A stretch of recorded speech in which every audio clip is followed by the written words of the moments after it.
Cayman, let's wrap up the show with the topic of the show, which is, let me set the stage here. I'm going to ask a question and I want to talk about it.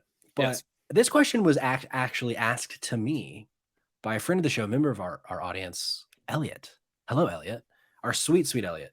I was in the car with Elliot one day, feels like years ago at this point, with how long it's been since we recorded an actual episode. And we're sitting there and he's like, Patrick, he takes his shirt off. He says, Patrick, look at me shirtless. I said, okay, I am. I see you. I'm seeing you. I'm perceiving you as shirtless because that's what you are. I said, Elliot, just ask the question. He said, Patrick, have video games gotten easier or have we just gotten better at video games as we've gotten older? And I said, Elliot, I'm fascinated by this question and I want to talk about it on the podcast. So I kicked him out of the car. We're going 65 on the highway. I said, wait until we talk about it on Spotlight Games. And then we took a week off. So I think he's still somewhere on the highway with road rash, waiting to hear the answer to this question. He's just grabbing at people like, let me listen to this episode. And they're like, they didn't release one last week. And they're like, why are you shirtless? And he's like, I took it off to ask a question. But at this point, they're half a mile down the road. Just quick question. Do you ever take your shirt off when you poop? Just so you feel like, just so you're fully nude, like you feel fully immersed in the moment. I mean, sometimes right before I shower, sure. And I'll tell you, there few things are as vulnerable, make you feel as vulnerable as taking a poo in the absolute nude, like with nothing on you. Can you just inside of a McDonald's, you're just shirt off, you toss it over the fucking door. You're just hoping that if someone walks in, you don't just take it. Then you're shirtless in a McDonald's, which I'm pretty sure you're not allowed to be. There have been several times I've been in a bathroom, I'm washing my hands in McDonald's, and this guy comes in, just rips his shirt off and goes in the stall. Like, what the fuck are you doing? I know now. He's taking the shirt off to take a shit. Yeah.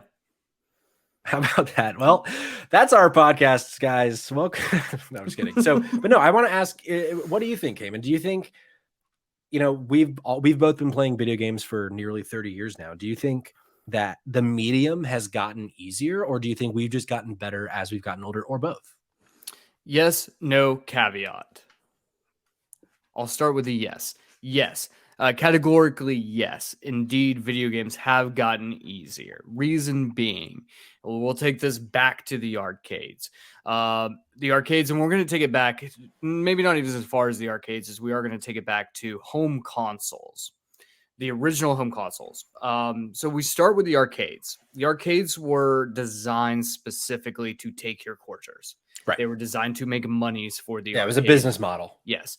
Make this game difficult to steal your money. Exactly. So they would make games to be very difficult to try to eat your quarters. So there's that. On home consoles, original home consoles, they did not have the bandwidth to be able to design games like they have today that can be upwards of 150 hours. Persona 5.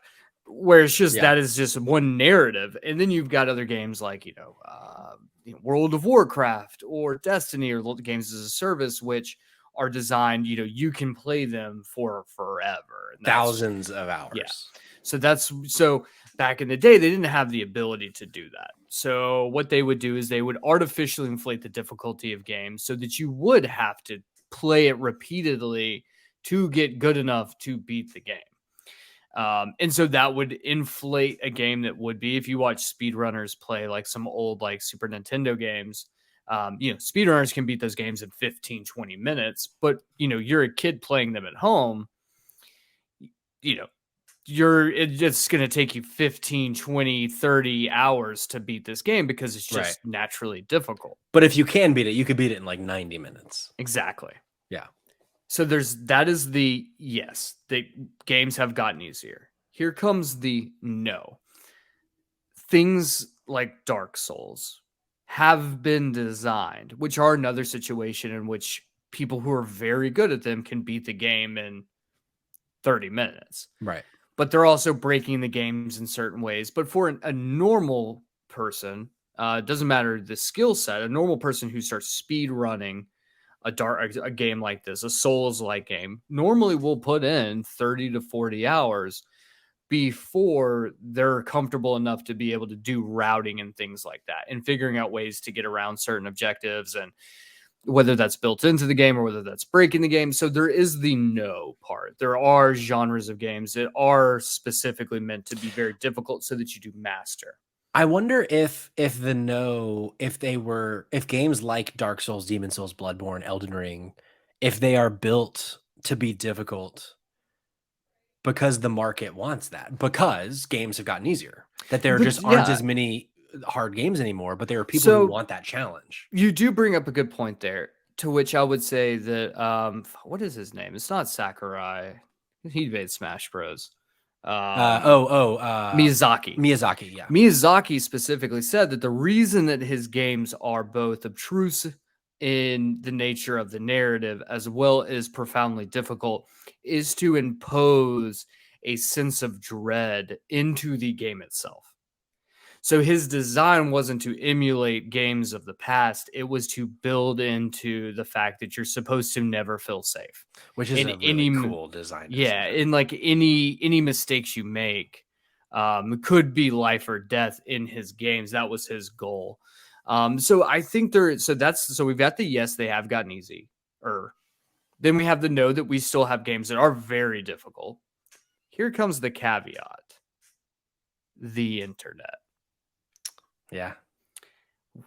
The big thing here is a lot of games from yesteryear, which were a lot of them were designed to be very difficult, but a lot of them were designed just to be so obtuse that you had to beat your head against a wall for hours before you found the solution to a puzzle. Yeah. Now, if I'm playing a game and I'm like, yeah, I've spent 5 minutes on this, I have no fucking idea what to do. I just jump on and I look up a YouTube video and it goes, this is how you solve it. And then I move right past on to the next part of the game.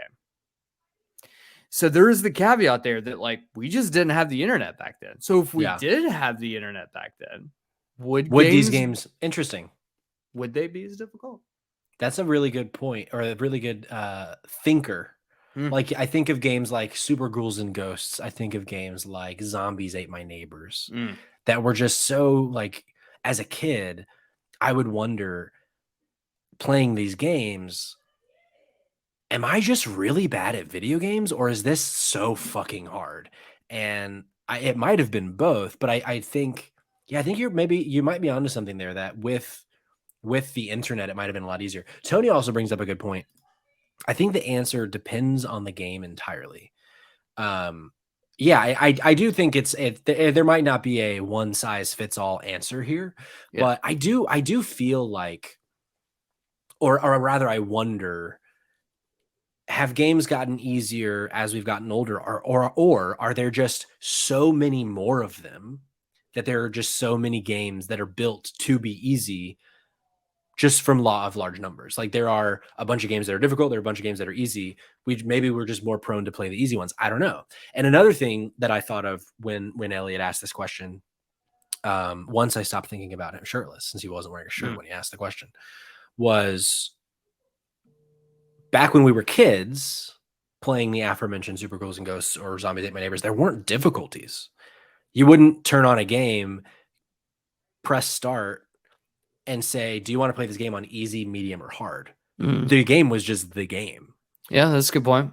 And so now, and I think it's for an approachable standpoint of, if I am charging $70 for this video game, if this Assassin's Creed game that I have made as Ubisoft, I am trying to sell tens of millions of copies of, if I sell this game and it's hard as fuck and there aren't ways for it to be easier, people aren't going to spread the word that this is a fun game. People aren't going to spread the word that you should play this game. Therefore, they will lose money because, as you mentioned at the beginning, there is no longer the, oh, I died, let me throw in an order. It's, you pay it all up front now. I mean, there's DLC, there's things like that. Like there are other ways they monetize their games, but now that you pay it all up front, you pay all of your quarters up front, that they're not going to make any more money off of you in theory, unless they have designed it to make more money.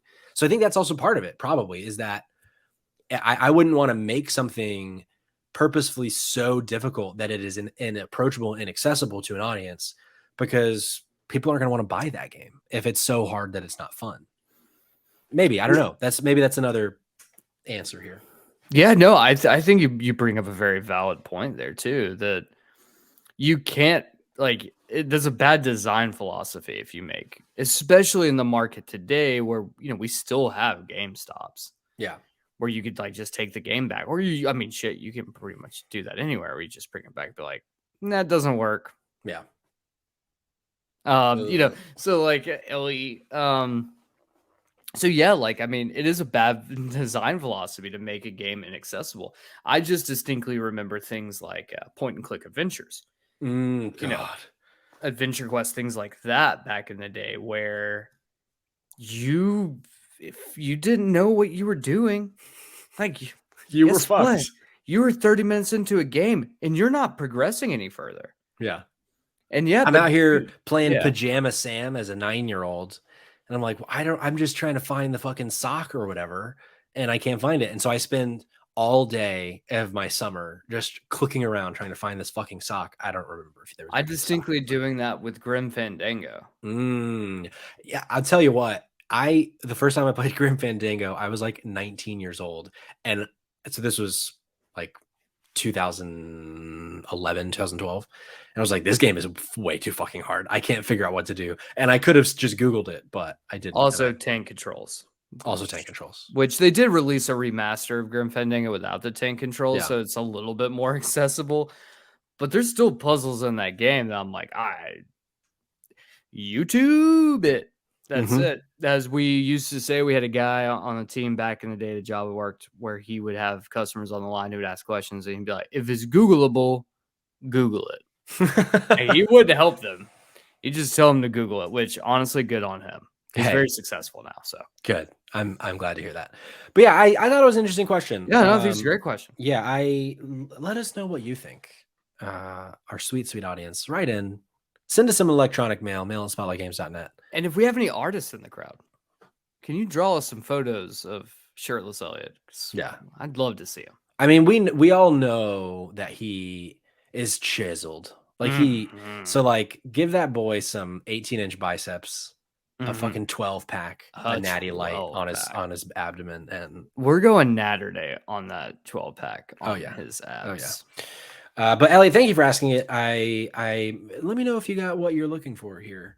And yeah, let us know other audience folks that aren't named Elliot that are still wearing their shirts. Let us know, and fucking take your shirt off and let us know. It doesn't bother me. Just don't send me a picture of it. Yeah, please don't do that. Just do not. Yeah, would get us in a lot of trouble, and that's not a road I want to go down. Correct. Actually, ever at all. Correct. But if you're Elliot, that's fine. You can do that, Elliot. Yeah. And Tony Thomas, you can do that too. It's fine. Yeah, if you're consenting, I'm consenting. But yeah, that's our show. It felt good to be back. It does, doesn't it?